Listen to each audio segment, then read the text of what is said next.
बिस्मिल्लाहिर्रहमानिर्रहीम। अस्सलामु अलैकुम वरहमतुल्लाहि वबरकातुहू।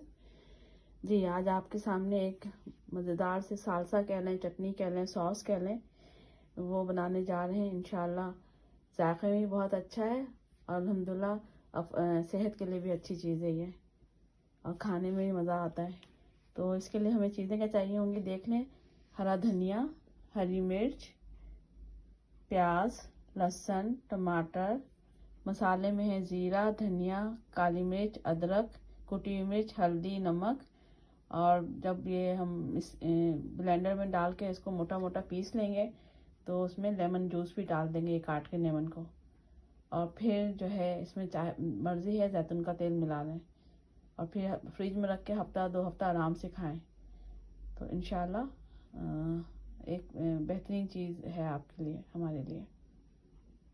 जी, सालसा का सेकंड स्टेप, आपने सारी चीज़ें, सारे मसाले और सारी चीज़ें, मिर्च, धनिया, लहसुन, अदरक, प्याज, टमाटर और सारे मसाले डाल के ब्लेंडर में ब्लेंड कर लेना है।